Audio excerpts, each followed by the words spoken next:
All right, I'm gonna turn this on because it's 10:59 or 9:59. Oh. We'll get started. All right, here we go. Hold on a second. I have to hit them. Give me a second.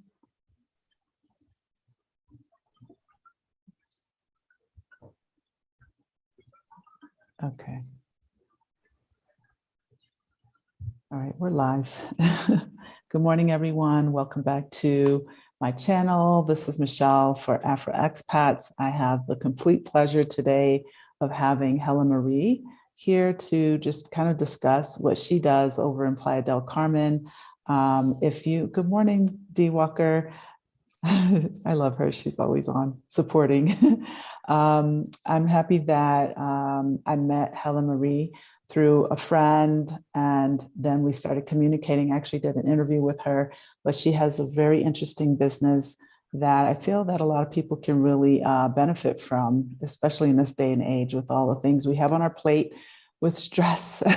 So I'm going to let her kind of explain better what she does. And also I just want to say, like, this will be available on the replay.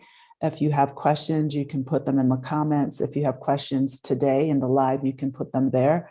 I'll keep an eye on that, and then we'll basically go from there. And thanks for everyone who supports and joins. I really appreciate you guys. So let's hit it. So tell us a little bit about yourself. And I know we spoke on the recorded version, but since we're doing a live, a little bit about yourself and your journey to Mexico. Cool. So yes, thanks for the introduction, Michelle. So yeah, I'm Helen Marie. If you can't tell from the accent, I'm from the UK. So I was born in London to Jamaican parents, so Jamaican heritage, but born and lived my whole life in the UK in London. And in terms of how I ended up in Mexico, it's an interesting story, but I, at the end of 2019, running up to 2019, I had decided that I wanted to spend some time outside of the UK.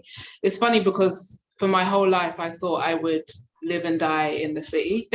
But as I as the, like, what they call it, the teens of the 20th century, as they were kind of wrapping up, so from about 2015, 2016, I started to really have a desire to find a way of living where I felt more comfortable spiritually, because I felt a lot of misalignment historically with living in London, and culturally I couldn't see it serving me long term, and we get one life, as far as we know, in these bodies. And I wanted to see the world and actually spend some significant time outside.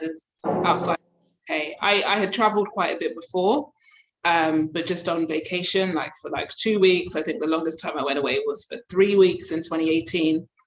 And it might have been actually after that trip where I was like, I actually need to spend significant time at the UK. So then I left at the end of 2019 to go traveling. And I know we talk about this more in the recorded version of the video. But then I was traveling and working my job remotely. Before that became the big thing because of the pandemic, obviously. But I was on a travel program with Remote Year where I'd be working and traveling the world for 12 months. So we were meant to do 12 countries in 12 months through 2020. But obviously come March, it became very obvious that that couldn't happen since the world shut down.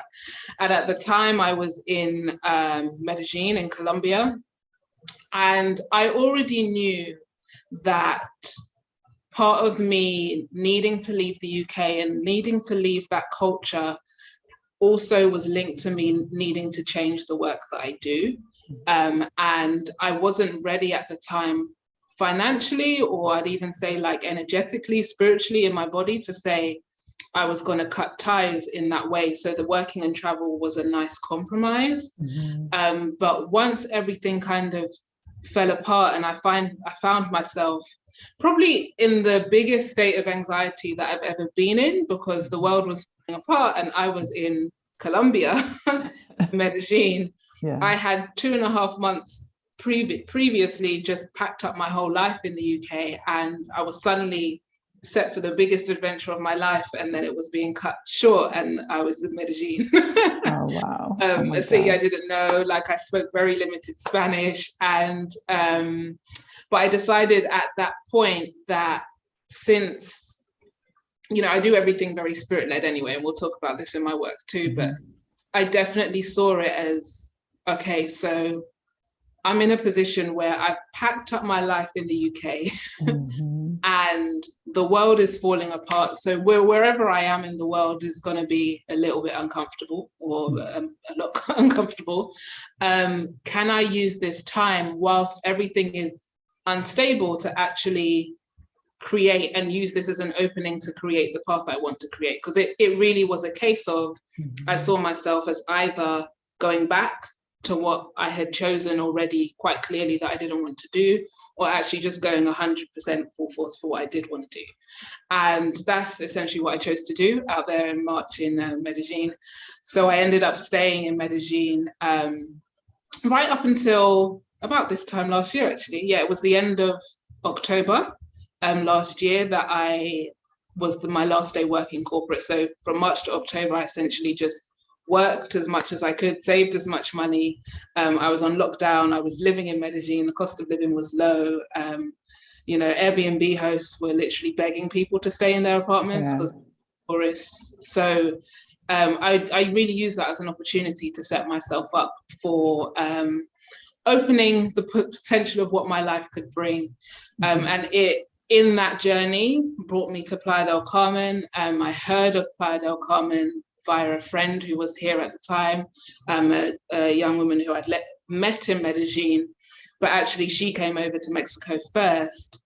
And then I got connected to like the Facebook groups and just saw how big the community was out here. And I also decided that if I was going to be locked down anywhere, because the restrictions in Medellin had been so strict last year, I had decided that if I was going to be locked down anywhere, I needed to be by a beach. So Playa del Carmen it was. And when I came here, I originally just came to Mexico. And so I was in Mexico City for a week, and then I came up here, and I only had planned to be here for, I think, 6 weeks until the new year. And then I planned to travel back to Mexico City. But then I didn't realize how much my body energetically needed this slower pace. You know, I had lived in London, like I'm even seeing Big Ben and the bus behind you. I know, don't want to traumatize you. Let me move over. But I had lived that pace of life for so long. And, you know, 2020 really was an opening, which it was for so many people. It was an opening to say, okay, is this how I want to live my life? What do I actually want my life to feel like? And then with that awareness, when I came to Playa and I was just in the richness of color and nature and the greenery and the birds and the sand and the sea and everything, the fresh fruit, I was like, I don't want to leave. So I really just kind of made connections here, and then I've been able to be here basically since last November, so just about to come up to a year. Nice. So tell us about Hapi Chrysalis. I'm going to be messing that up. Just like give us an explanation about, you know, the name, what it means, because I know it has some, at least the Kemetic part has some African roots and things like that. I found that very interesting. And then sort of just how you transition into the intuition portion of that. Yeah, cool. So I had decided in 2019, actually, I had decided that I wanted to teach African Kemetic yoga. I had been doing yoga for some time, and I decided that I definitely, because yoga and meditation in particular, because it had changed my relationship with myself so deeply, which really had spurred my decisions up until then. I really wanted to share that, and particularly I wanted to share that with our community, because like yoga in the UK, which I'm sure is similar in the US, if not even more so, is a very kind of white industry. Like Black people are not, don't necessarily see themselves accessing this kind of practice, either because they have preconceptions about what it is, and particularly if you come from a strong religious background, I think there's a certain perspective that this kind of energy and spiritual work is not in alignment with certain religious values, which, you know, I would disagree with, but I wanted more of our people to share in this experience, and also to understand, because I had been exposed to Kemetic yoga in 2019, to understand that we have roots over understanding the cosmos, spirituality, metaphysics, quantum physics. Like, all of this stuff was studied heavily in Kemet. So Kemet is the region that's now known as Egypt, but it was originally occupied by Africans. And it's considered that Africans had the most advanced spirituality before it was spread out to the rest of the world, which would make sense given that we know that people originated in Africa. The first peoples of the world originated in Africa, and as did the first civilizations. And other cultures also came to study in these places, and then they evolved these things to suit their cultural needs. But what I've always loved about Kemetic philosophy is just the depth of knowledge, the wealth of knowledge that was in Africa that we don't know that we have like access to. And a lot of Black people will say that they don't want to do yoga because they think it doesn't link to our culture, when it actually absolutely does. So I wanted to bring that to people. So the name Hapi Chrysalis, so Hapi in specifically HAPI, represents the easiest way is to say, if we were to personify the energy of specific aspects of nature, which is how the people of ancient Kemet processed the world, Hapi would be the personification of the aspect of the Nile. The River Nile, which was central to Kemet in terms of the establishment of the civilization and the society. So it was the flooding, the annual cycles of the flooding, and then that fed the land, that made harvest possible. That was essentially what made the society possible. As you know, as we see today, most civilizations are built around rivers. Exactly. So Hapi is the personification of the River Nile, and specifically, and the joining of the upper and lower regions of Kemet, or it'd be Egypt today.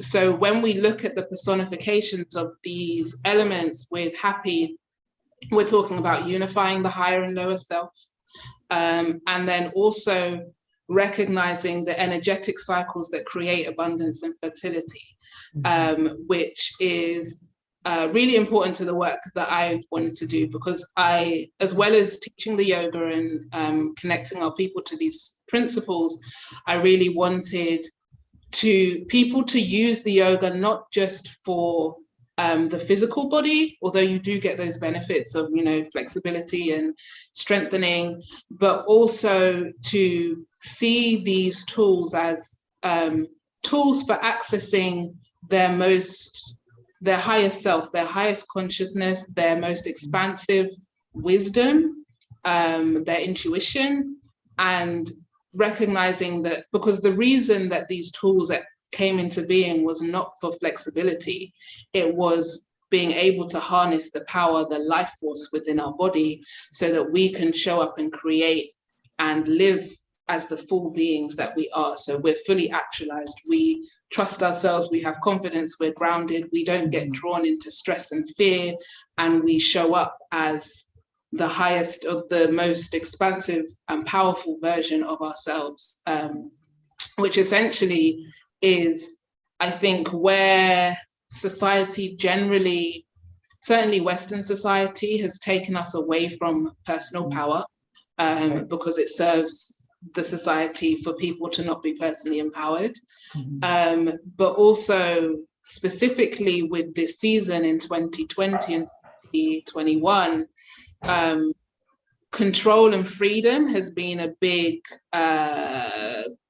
dynamic in this season. And when I decided to go 100% in the direction of what I wanted to do, is because I knew it would specifically serve the constriction and the restriction on freedom of the human spirit that was playing out through all of the measures and all of the restrictions that have come into play. And I really wanted to support people in finding their sovereignty. I wanted to do that before this season, and this season only made me want to do it even more.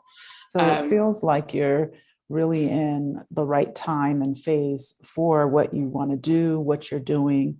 You know, I was just having a thought as you were talking about this.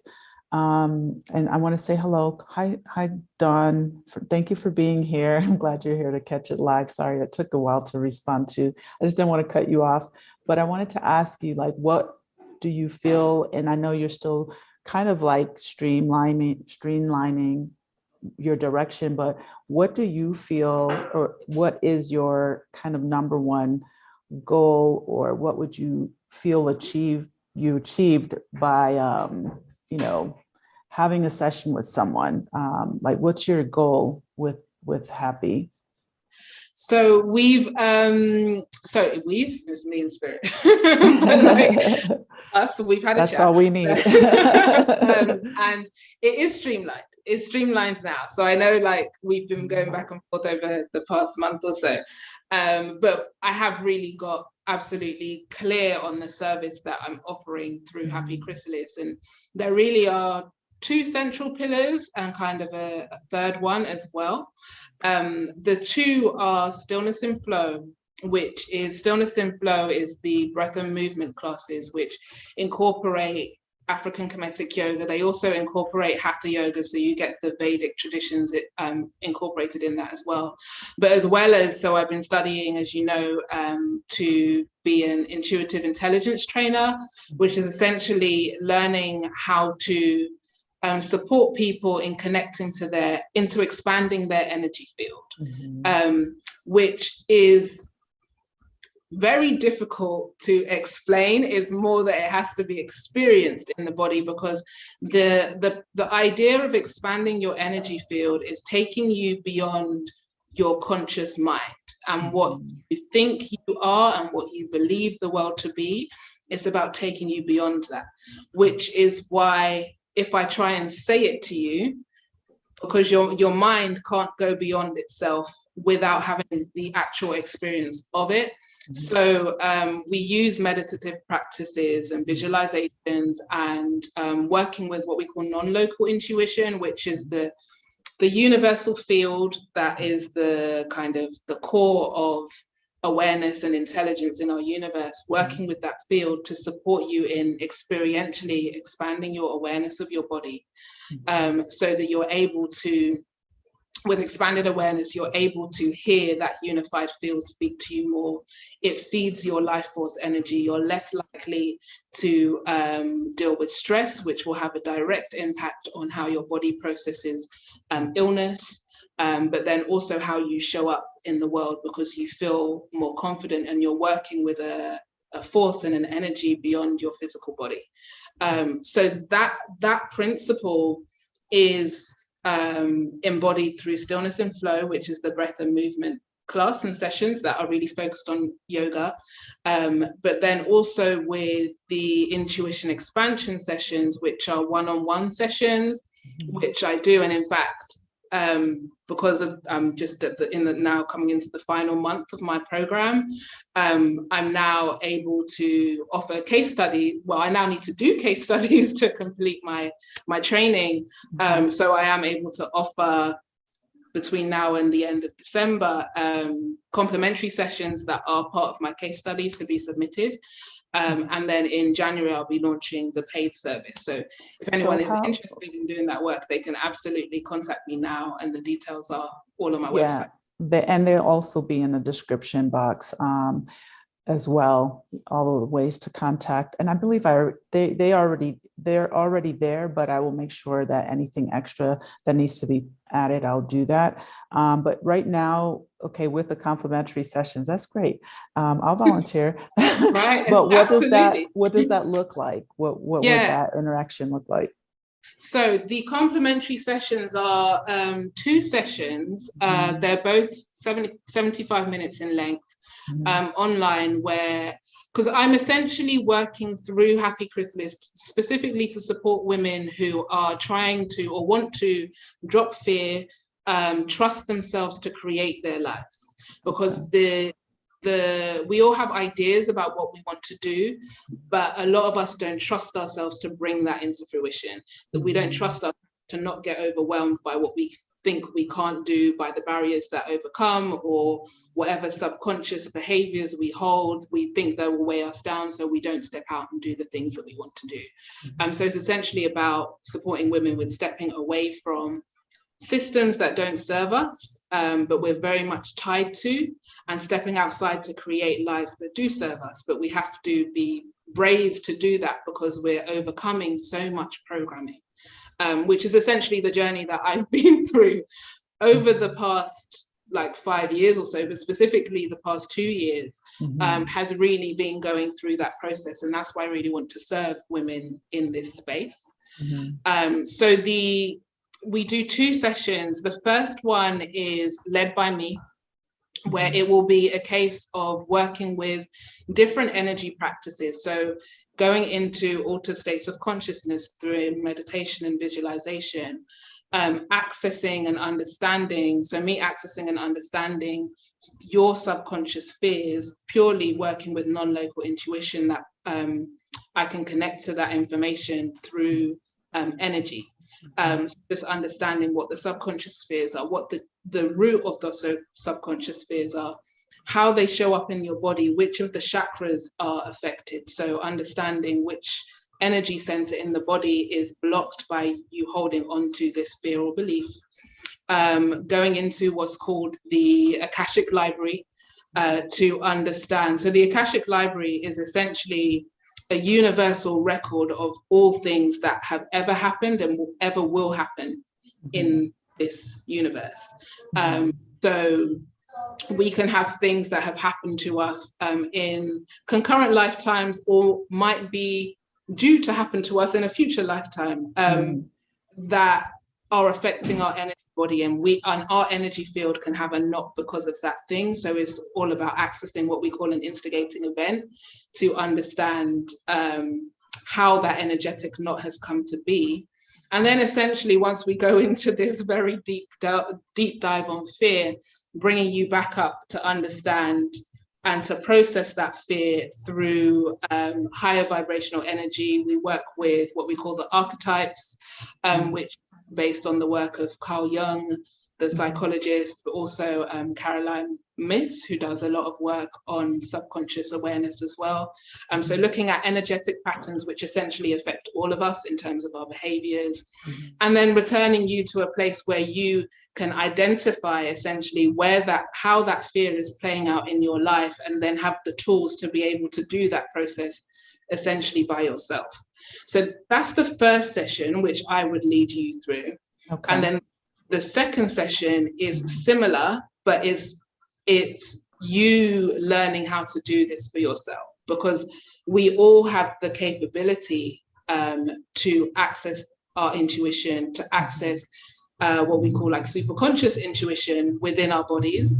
We all have it. All I've done over the past 18 months or so is gone into a deep dive of understanding how it works and doing the practices, working on my colleagues or the sisters that I'm studying with, to actually be able to hear that voice and speak it through to you. So I will guide you through an experience in the second session where you would be doing it yourself, but I would essentially be guiding you to do it yourself. So then you can walk out, and anytime you need to process fear, you then know how to do it. You have the tools. So I would also provide you with like guided meditations. Typically, we recommend working together over 6 sessions, but just for these case studies, it would be 1 session led by me, and then the second session where I'm guiding you to pick up pieces yourself. So I know that sorry to cut you. That's okay. I know that you also are doing kind of some format of a retreat or a day retreat, or that's your plan. What would that look like? And what is it the same kind of session, or is it a combination of yoga mixed with the intuition session? So whenever I'm working with anyone with stillness and flow, it's always a mix of yoga and intuition. Okay. We're not going to deep dive into fear because it's you need a session just for fear. The yoga is more just a practice of getting you to feel expanded energy in your body through movement, through meditation, through breath work. The retreat is essentially, so Re-Embody Me Retreats is the name of the retreat. So we're having our first in-person retreat in February in Mexico, not too far from Tulum, so between Playa del Carmen and Tulum, which is essentially going to be a 5-day process of going through this journey of identifying fear that is holding people back from embodying themselves. So each day we would have a stillness and flow session so that you're practicing in your body and bringing your energetic field to life physically. But then we would also have workshops where we're working together through fear, through the chakras, through archetypal energy, to return you, to actually have you focusing on one specific thing, or if you want to focus on more, you can, but at least focusing on one specific thing as we go through those 5 days, to return you, to re-embody yourself so you come out knowing yourself better, knowing how to work through fear and able to show up in your life more powerfully. So I have a question for you. Okay, just a little more details about the retreat. Like, it's happening in February. Do you have dates yet or not yet? Yes. Okay, so of the dates, and that's also all available on my website. But all of the dates are the 13th to the 19th of February. Okay. So we're going over Valentine's weekend, or Valentine's Day. Galentine's, maybe. I don't know. Right, exactly. To make this a self-love experience as well. Absolutely. So this is happening in Playa del Carmen, correct? In a place called Chimoyil, which is a small town between Playa del Carmen and Tulum. It's actually nearer to Tulum. We have a venue there, so we have a villa that we are hiring, which so will be a private villa. It's the most stunning place like I've ever seen in terms of you're in nature. We're also connecting Mayan philosophies and culture as well. So we'll be having what we call a temazcal, which is like a sweat lodge. We have a temazcalera, so a local person who helps us clear spiritual energy through, essentially through detoxing physically. I've done those. They're amazing. And so I just want to, you can elaborate a little bit more, but I've actually done 2. And amazing. They're really amazing. Number one, they're not as sexy sounding in English. Sweat lodge sounds really gross, but temazcal is how they say it in Spanish, but it's really a spiritual experience where, yes, you detox the body, but you have like the option to do a ceremony prior to going into this lodge. It almost looks like an igloo, giant igloo maybe, but it's made out of clay. It's heated. The one that I've been to here in San Miguel, the way they built theirs, there's water in the bottom. So that really, for me, makes it more bearable and enjoyable overall. I mean, you're still sweating, it's still warm, and they're set up differently. Basically, people do them just a little different depending on the tradition or whatever the philosophy is that they're following. So they are a little bit different. So even if we explain to you, it might be a little different if you experience it somewhere else. But it really is such an amazing, relaxing, detox for your body, your spirit, your mental state of mind. I thoroughly enjoy it. Any opportunity that someone may have to experience that, I suggest that you do. I mean, yes, it's hot. I'm going to say that it's really hot in there, but it's kind of, based on the people inside. So I highly recommend it. Yes, absolutely. Yeah. And that's spot on in terms of the description. The only thing I'd add is that they often work with plants and herbs as well, like burning with the rock. and with the steam, so it's infused with that plant healing as well. Yeah. We did the same at the beginning. We had like kind of a ceremony where they use rosemary, and they use the leaf or the branches from a local pepper plant. And, you just, it's a whole ritual, like, trust me. And people do it a little differently. We had herbal tea inside. We had like the wood burning. It's just amazing. So if this is your thing, because it might not be for everyone, it's worth checking it out. It's worth experiencing it. And it just feels like you're connected to your ancestors, really and truly. Yeah. Where it takes you to in your body. It's a wonderful way to detox energetically, which then the body experiences physically, obviously through the sweat, but it's very, very profound experience. Extremely. So to make sure we included that in the experience. And we also want to honor the fact that we're doing it here in Mexico, and to connect the ancestral lineage of the land that we're on, because there's so much to learn in all of these environments. So yeah, it's exciting. Absolutely. So that will be included. It's in a villa. You're kind of set outside, I guess, or you have a lot of access to nature. Yes. Like, what are the goals for the 5-day retreat?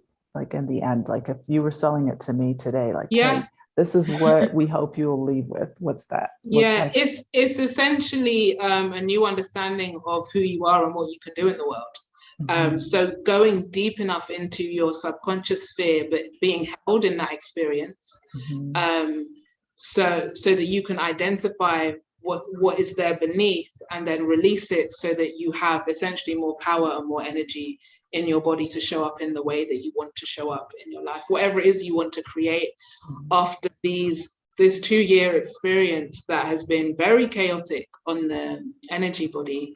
This is the place for you to recreate that. Absolutely. To re-embody you. So I absolutely love this whole concept, and I love that you kind of started on the journey of some kind of discovery. You wanted out of corporate. I remember you said that to me, and not really planning to be exactly in Mexico or in this space, because your original plan when you left the UK was that you were going to do a 1-year kind of like away, traveling but working from afar, but living somewhere else. And it just didn't all pan out this way. And here you are with your own business, kind of doing something that, you were already somewhat on this path of discovery. I just found it very interesting, because I'm always looking for those pieces of information and stories from people that hopefully will inspire others, and that's my main purpose for being here, is to show again, life through our lens, but also, to be an inspiration for anyone who lands on this channel. In addition to that, just kind of giving people the courage that they need to do what you just said. It's like tapping into yourself to find something else that really makes you feel some sort of pleasure or satisfaction in what you do for a living. No, it's not that black and white, but I do think that when you're able to find that assistance that you might need to guide you, or tap into something, or hear another person's journey and story, sometimes it just lights a bulb, and it helps you kind of get to that decision, like, I'm going to give this a try. I am going to see what it is that I really enjoy. And I think moving away from your comfort zone, your home, your space, maybe moving away from a high-paying job, not telling you guys to do that. Don't blame it on Michelle. I'm only saying, like, if you're really miserable, because, I talk to a lot of folks and it's kind of like, oh, I just want to get out of here. And, it's not always about money. So in the end, yes, you need money to survive. So, don't get this mixed up. All I'm saying is that sometimes you just need to see that it's possible to move away from one thing and move into something else that suits you better. And here are examples of how other people are doing it, and also shifting their mindsets to be able to do it, because sometimes you're stuck in, this is how it works and it goes this way. It's like, I need this exactly this much, and I have to have this much money, and I have to live this way, whatever. And sometimes you have to kind of shift yourself to find that happiness, right? And I really love your journey and how you kind of ended up in Playa, because I know that wasn't your original plan. Yeah, I'd second that. And the reason I went into, like, even first deciding to go and teach yoga, was I realized that even to get to where I was at the point where I was in Colombia, really required me to see myself differently to how I was. I had to shift my perception from being a full-time employee that works in London, and this is the only way I'm able to create wealth for myself. Now, outside of that, I didn't know, and I'm still learning, what it is to show up for yourself and create wealth. But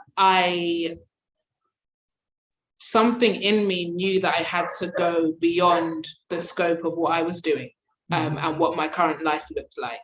And when you get to that point where you're like, okay, I essentially need to be someone that I'm not, it can be very frightening for your ego. And your ego will say, well, no, this is all I know how to do, so this is where I'm going to stay.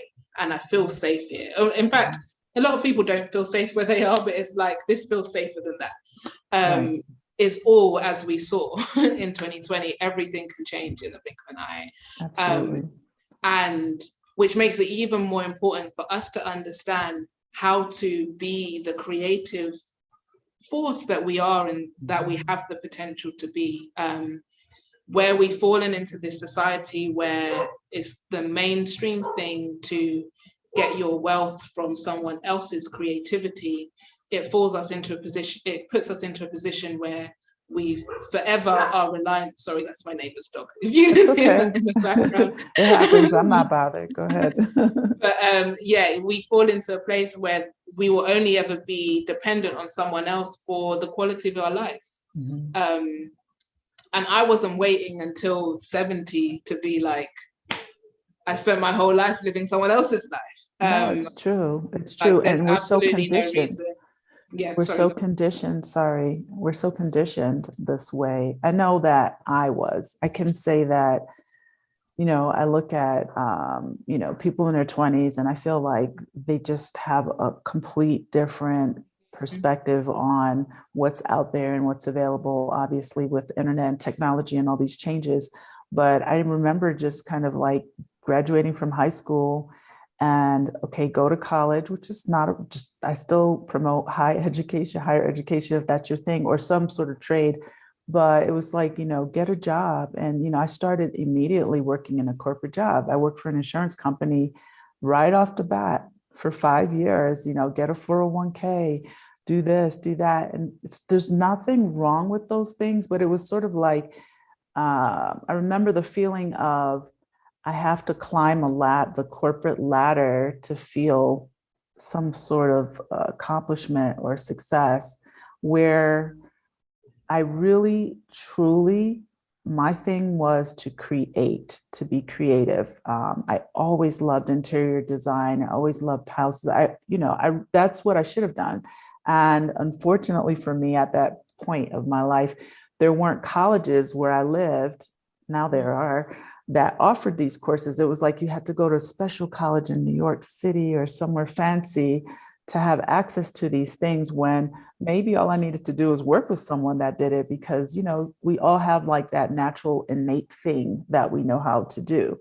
So, it's just interesting how we kind of get, in this mindset of the job and, climbing the ladder and being important and having this, fancy title or whatever. And we think that this is what makes us who we are. And when it really doesn't, or it does to some degree, because you work for that and it's still satisfying. It's not a bad thing. It's just sometimes I think we put our emotions and our dreams and our real things that we want to do to the side, and we follow a whole complete unrelated path that doesn't really suit you in the end, you know? And like, and when you, like, if it works for you, it works for you, you Yeah, know, but when it absolutely. doesn't work for you, it really is such a strain on your energy, Mhm. your body, on everything. Yeah. So it's really, for me, it's really important to support people, particularly who it's not working for, Mhm. um, especially as Black women. So we Yeah. have the misogyny to deal with, we have the racism to deal with as well. Mhm. That a lot of the time we end up in places where it's not good for our mental, spiritual, physical health. And Absolutely. but we don't know another way because this is what our parents told us to do. We've been Mhm. doing this our whole lives. Yeah, So we no. don't actually know another way. We don't, one thing that hit me is not having the examples. So it's Right. absolutely beautiful that you have this platform because, you Mhm. know, I realized the more I stepped out on this journey, I was like, okay, wow, I'm the first person in my family Yeah. to, you know, live in another country, aside from Mhm. those who kind of like moved from Jamaica to the Right, UK, but right. to live in Central America, setting up my own business and Mhm. working in this line of work as well. And not having the examples in front of me, I realized, okay, that requires me to activate even more energy within Right. myself to show Mhm. up and also find those examples. But you know, when you are like the trailblazer or the first person to do it, is you need a support network and you Yeah. need people to you need to know how to deal with the dark stuff because it will come up and it will hold you Right. back. Don't clear it and you don't process it. Right. So yeah, I guess like also kind of selfishly doing the intuition course was to support myself in terms of releasing fear because Right. it's been a part of our program for the whole year that every morning we have to get up and process fear. We have to find fear. If we're like, Exactly. okay, I'm fine, it's like, okay, which part of you isn't fine, and let's Right. look at that. So yeah. No, I think it's a beautiful thing. And what I'm finding more and more interesting lately is one, there are a lot of us moving to Mexico. There are a lot of Black women moving to Mexico in terms of, this is definitely a shift. I think a big part of it has to do with politics, just kind of, the climate in the US over the last couple of years. And, people just wanting something different and now having access to see what that kind of looks like, and is the reason why I created these platforms. But even more so than that, why they're also popping up all over the place, because there are probably millions of us that feel this way, right? We want something that feels and looks a little different than what we've been kind of indoctrinated with. Like, you have to do this, whatever. I've always been kind of a rolling stone. Hopefully at the end of my life, it will all make sense. Right. But I never really worried about kind of like feedback from people in general. But I realized that sometimes people need to tap into that strength that exists among all of us. Like, this is a collective energy that we are putting out there. And like you said, as a trailblazer for yourself, kind of doing these things, I'm sure your family is probably somewhat sitting back admiring that. I'm sure some family members do, but some are probably like, oh my God, okay, there she goes, but at the same time, you're an example, and what you're doing is an example. And I keep meeting amazing, beautiful women that have moved to Mexico doing similar work, but just a little different. And I find it so fascinating. I absolutely do, because I feel like it just resonates with me. And I'm sure it resonates with others. Like, I spoke to a young woman, well, a lady from, I think she was from DC a couple months ago, and she's doing kind of a similar thing, but hers is called, like, self goddess healing and self love, and yours is about intuition. And I think that this country just has such an amazing energy force that brings us to this grounding, you know what I mean, where we feel like we are connected. I do. I feel like I'm connected to this earth, you know, like the nature around me. It's not just, oh, good living and I'm having a good time and I can have fun and a margarita. I really feel the energy around me here is where I belong. And, you know, who knows what that means? I don't know. You know, and I've felt this before when I traveled to South America and spent time in Ecuador. I really felt connected to the earth and the nature around me. I feel like I don't always slow down enough to tap into that, but I do find it very fascinating, as I said, that I keep finding people like yourself that are doing these amazing things. And if this resonates with you, you know, anyone watching, I think you should definitely reach out and, you know, sign up or do a session, or, you know, I don't know if you have like a saying give free discovery calls, but, you know, something where people can understand better what you do, or if you have a video somewhere that people can watch and kind of get it, you know, because I think initially, like you said, we're not conscious enough to really understand it all, maybe initially. But I think it's amazing. I think it's absolutely amazing that you found this space. Yes, thank you. And yeah, to that point, like this, if there's anything I've learned, and this is the root of the Kemetic philosophy as well, is that consciousness is a collective thing. So we're gravitating here for a reason. And like you, I believe that the energy here serves a purpose in that place. So people attuned to that frequency are going to end up here.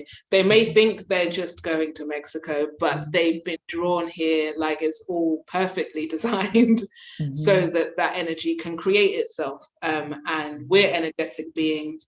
If that energy is in the unified field and wants to come into being, then it's going to find the people to come into being through.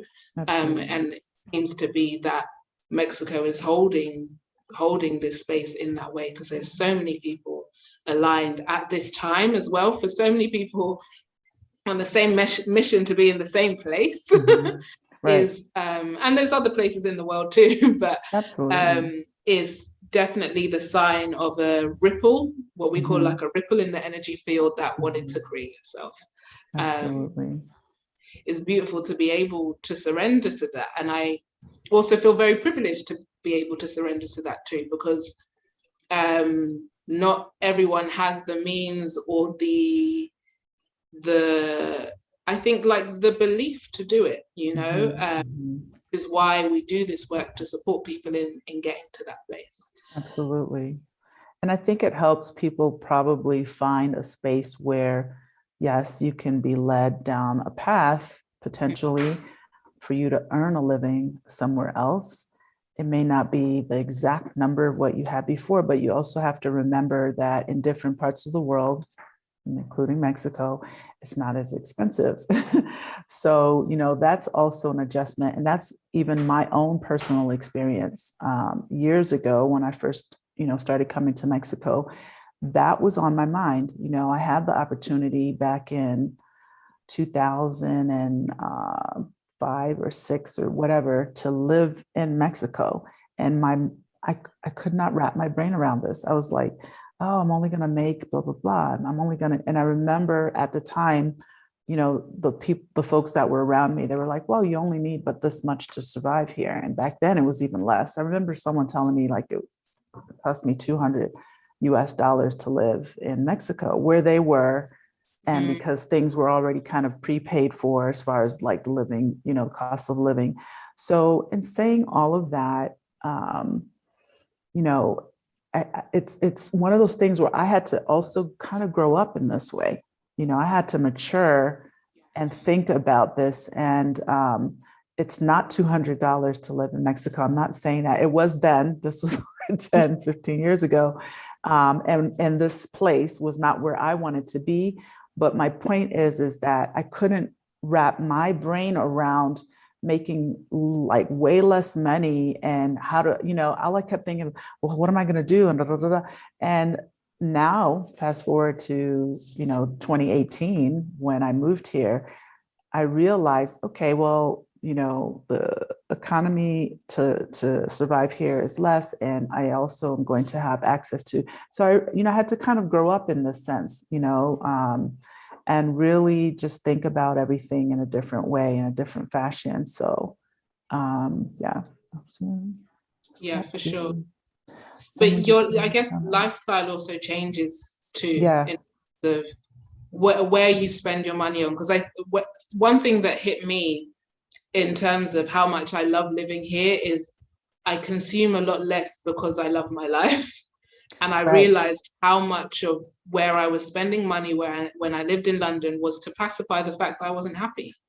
That's true. That's a great So you're point. going out, you're going on expensive vacations, you're having expensive experiences, you're drinking, you're doing all these things that like I can happily let go of here because I'm like, I actually just love life and I love being healthy. And trust me, I've seen your some of your pictures and your shots, and that's for free on the beach. You're just, enjoying nature around you. It's a beautiful thing. And no, I totally get it. Like even last year with COVID, we were kind of locked in the house. So we did not have access to these social things, and there's a lot of stuff happening around us on a regular basis. But I remember being so grateful that I could get in my car at the least and just drive 10 minutes and I would see these gorgeous mountains and I could go hiking and no one around, they're just cactus plants and views for days. And,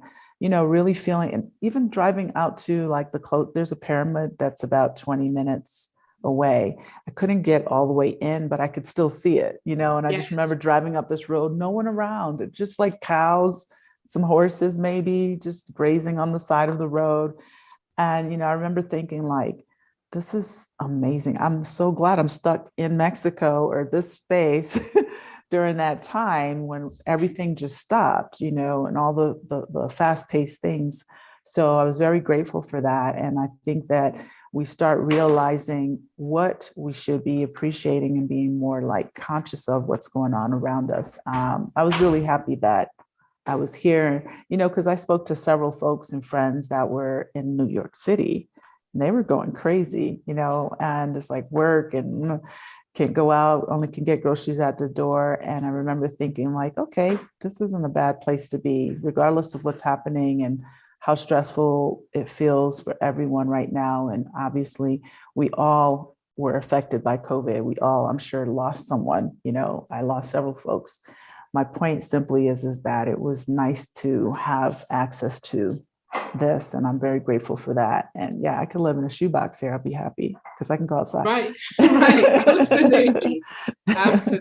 Yeah, I just wanted to say welcome to Janae and Fourth Destruction. Yes, she just landed. She said she landed in San Cristobal in Chiapas 2 weeks ago, and she really does feel this good energy. I totally get it. And someone loves so many amazing things about Chiapas. I haven't been yet. Part of me is addicted to this warm weather because as soon as someone says, why don't you go here? I'm like, is it cold? Yeah, I know. Well, look at me. I'm in my jacket. It's kind of cold. Right. It's not cold. It's like in the night, it gets cold. Like last night, it was kind of cold here.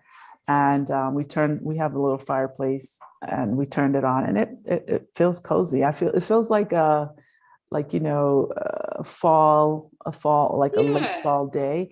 And then in the morning, it's also a little bit cold. And then by now, it's just like 11, 12. It's super sunny out, but because of the position of my home, I face the north and south.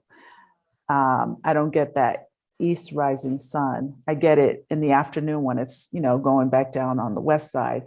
It gets really hot over there. That's the west, or that's actually the south, but it's facing where the sun is. So these rooms over here get really hot. And then the ones in the front are kind of like, it's a little dark, it's a little chilly.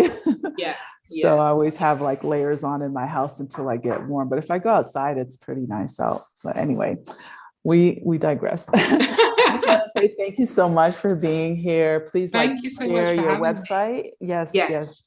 Tell everyone your website is Hapi Chrysalis. Hapi Chrysalis. So Chrysalis is butterfly. So it's a big theme you'll see with me is butterflies, the whole process of metamorphosis and creation. So yeah, Hapi, Hapi Chrysalis.com. And then I'm also on socials, so Instagram, Facebook. And then I'll also be, just to answer your question about if people want to experience some of this work, I am going to be launching, my YouTube is already up and running, but it has been quite quiet, but I'm going to be launching some sessions which are going to be more experiential through my YouTube, like little short things that you can experience, use in your daily life to support you as you move through change. Then also just give you a taste of the work that we would do one-on-one if we were to work together. So that's coming on YouTube. So that's also okay. Well, I'll make sure the links you have. Sorry.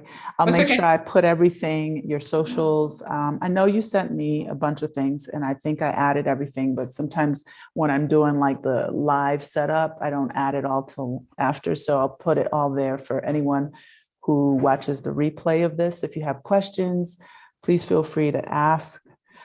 Post them in there. Be patient with me. I am a one-woman show right now. And by the way, if anyone's watching this, I am kind of interviewing for a social media manager. And yes, thank you so much, Dixie, for always being so supportive. She's been like here since the beginning. A lot of others as well, but I really appreciate talking to you once again, Helen Marie. I'll let you know when you're recorded, because her recorded version is just really talking more in depth about her journey to Mexico. Today was to kind of focus on the yoga portion and the business that you're pretty much opening and doing right now, working through in Playa del Carmen. And I just want people to be inspired. If there's anything you want to see in particular on here, please feel free to send me a message also in comments or privately at afroexpats@gmail.com. You know, I'm always getting ideas from the audience and anything you guys want to really know about. I know a lot of people have been asking me on a separate note about more stuff about San Miguel. Sometimes just like so much happening and I'm working a lot and I'm in my house. So I'm not always out in the streets like, hey, I'm going live or whatever. But when I am, I try to put them, if you miss it, it's on Black, SMA-San Miguel de Allende. You can see live things there. You know, I don't always go on YouTube, which I should, and get myself in that habit. But anyway, thank you all for being here. Have a fantastic weekend. Thank you so much, Helen Marie. I'm going to make sure everything's below. And yeah, if you haven't subscribed, please be sure to do that and or get the notification for when I put a new video. Okay. Thank you all for the chats. Oh, Janae said it is kind of cold. She said it's chillier. Maybe you need to go there like in July or August or something, but I'm actually wanting to go to Chiapas. Like that's on my list. It looks amazing. I will definitely go. I will definitely go. Like once I just get over not wearing sandals all the time, I'll definitely. Oh, I know. I moved from Miami to here. I had to get used to this, but yeah, I can say I've been broken in officially. All right. Have a great weekend, my dear. And I will speak to you soon. Okay.